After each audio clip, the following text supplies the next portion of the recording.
Yo, still Bills, what's the deal, man? Yo, y'all know how the story go. I just dropped my daughter off at daycare and I'm heading to the motherfucking plantation, man. But peak game, man. Um, man, first off, before we even get into what it is I want to get into, man, some shit that's been bothering me, man. I've been keeping up with not from a music standpoint, but just the drill scene in Chicago. I'm not a fan of drill. I never have been. Allegedly the original drill rapper that started that shit, Pac-Man. He was rapping the way I like my rappers to rap. Like, nigga was real life rapping, and he got laid down. But since then, like, it's been a very minimalist skill set that are embedded in these drill rappers, man. Their concern isn't necessarily being a dope lyricist. It's just about putting the easiest words that you can put in conjunction with one another to make that shit slap over some heavy 808s and really just talk about gunning down your own, man. But so I can't too much fuck with drill music. The energy behind it is just, it set the country ablaze, and it's just really it's praised death. You know what I'm saying? Like, motherfuckers is really talking to, like, it was a respect at one point in time where, you wouldn't say fuck your dead homies and all that shit, and if we just live in a different world, and they are the ones who catapulted that shit, man. But nonetheless, I've been keeping up on not the music end of it, but they homies, you know what I'm saying? They, what hoods they from and shit like that. And the fact that I'm familiar with a lot of the shooters up there is kind of like, I don't like that, because I feel eventually Chicago is already put under the microscope from from a political landscape. The minute people want to talk about police brutality and police corruption, they divert the attention away from that and fixate it on what's going on in Chicago, even though that's a completely different, that's a different animal in itself, because I ain't gonna get into all that. But nonetheless, I don't like how I should know who the shooters are from your hood who don't rap. I shouldn't know that. You got all these channels on YouTube, niggas from New York, niggas from the South, talking about what happened in Chicago, and it's a lot of misinformation and everything. It's just really that's a red flag to me, man. That's alarming. But what they did with these two particular sets, everybody knows it. Old Block at 63rd St. Lawrence, in Gyro City, and then it's been so much turmoil between those two, man. The amount of bodies dropped between them two hoods and shit like that, and just how everybody know about them. It's just, they take up a lot of body cases over there on the South Side, man. So I don't know who did it, man, but somebody released T-Roy's footage of him being murdered in that store, man. Like, and that shit is wild, bro. Like, when you hear about your homie getting laid down, just on instinct, you ready to retaliate. And if you're a shooter, you're going to retaliate. They don't always see the visual.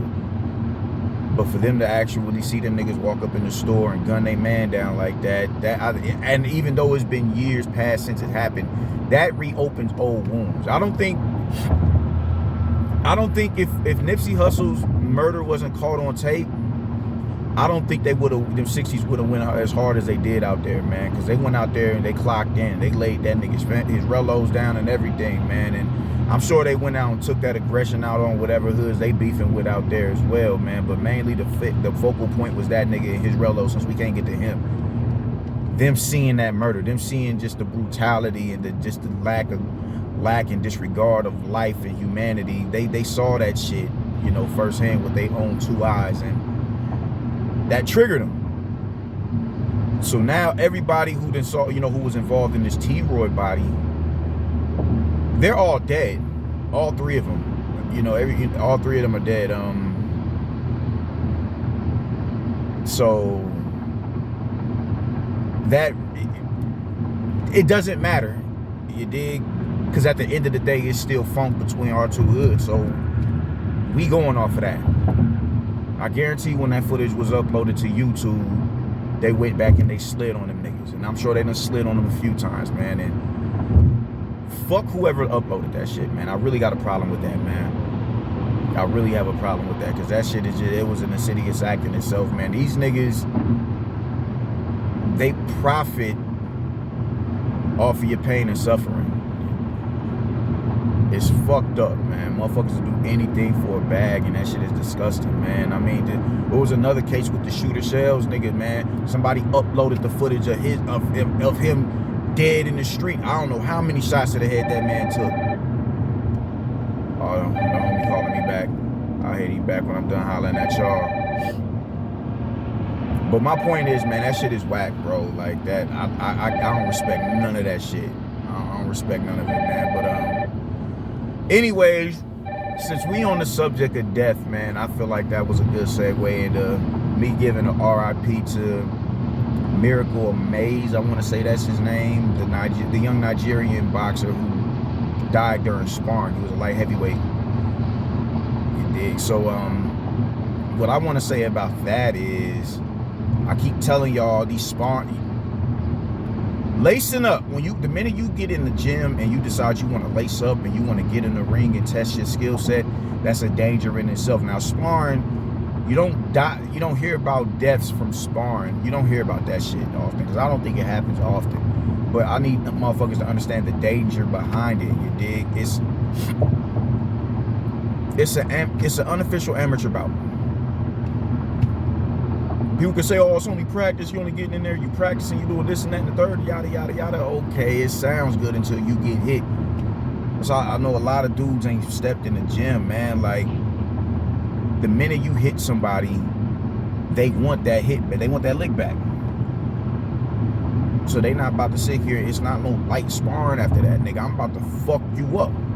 And if you're skilled enough to hold off that onslaught that they trying to put on you and answer back, now it's tit for tat. So we this is an unofficial amateur bout.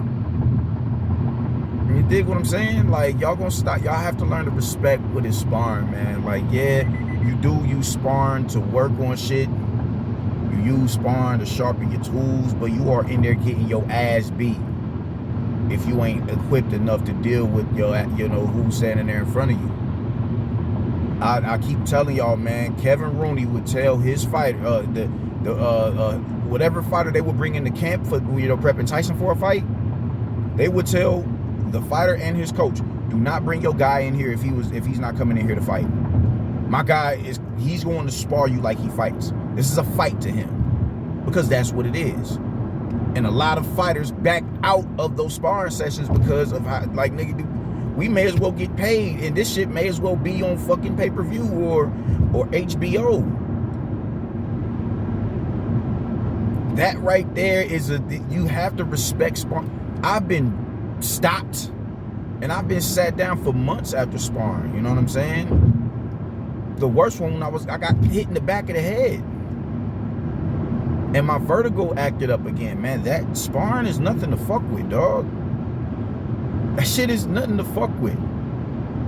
And when I stepped into the gym at first, I'm older than everybody, so I can take the punishment. So they really gonna wild out on me.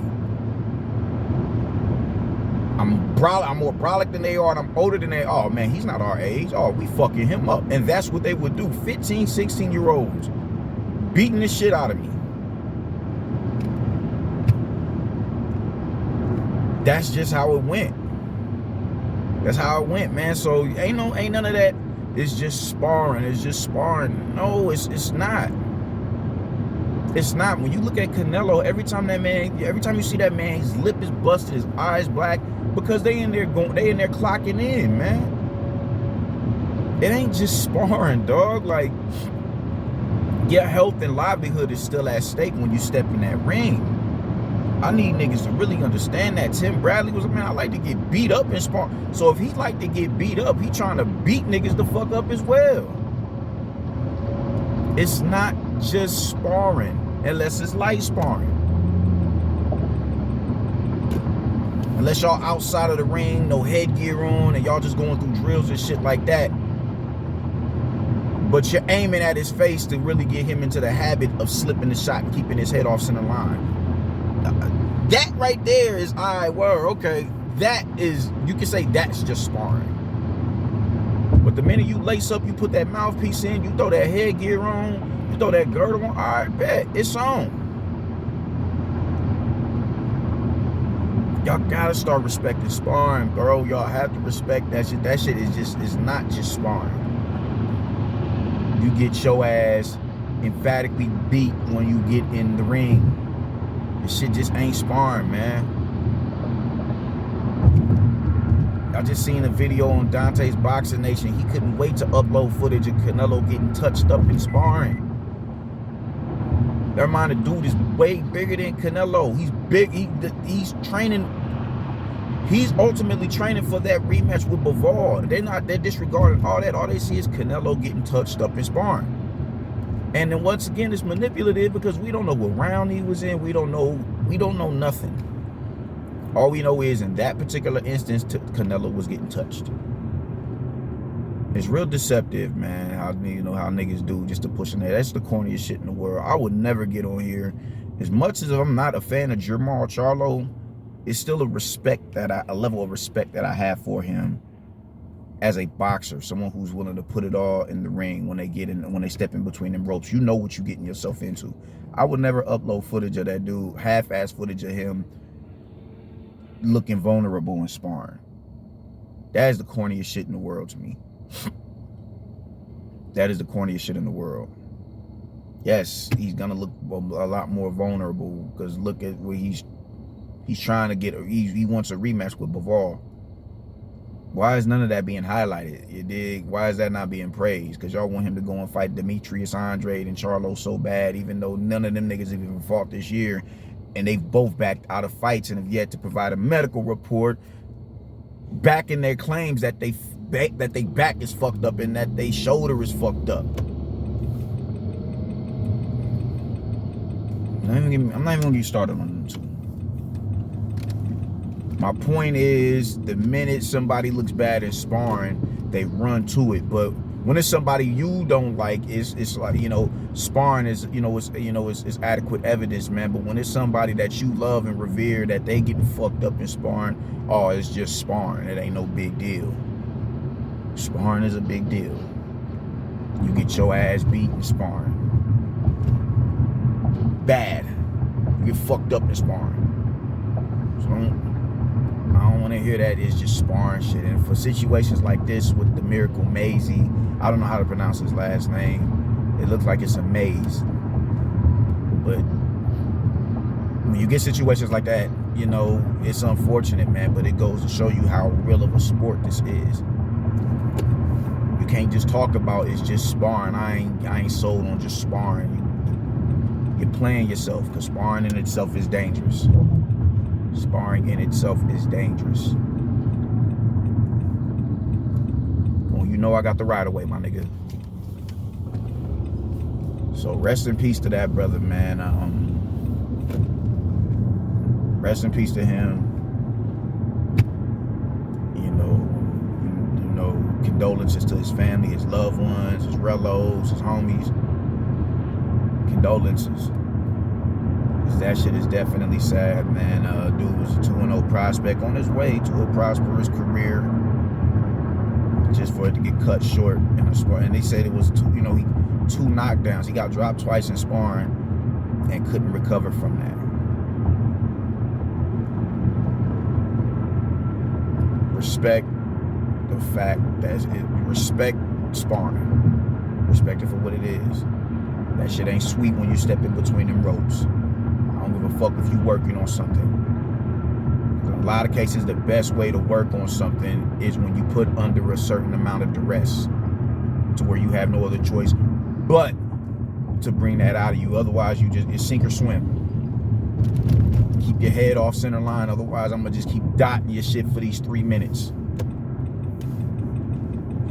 So you really have to put yourself in the mental state to slip. You really have to put yourself in a mental state to get up under the shot. You really have to put yourself under a mental state to drop your elbows to protect the body. You have to put yourself in the mental state to do that shit under a certain amount of stress and duress. Otherwise, you just get punished. So that's how the fuck I'm feeling about it, man. Rest in peace, T-Roy, Poppy. and can't get right. And rest in peace, Miracle Amaze, man. That's all I got to say about this shit, man. I'm out of here. Y'all let me know what y'all think, Brody. Deuces.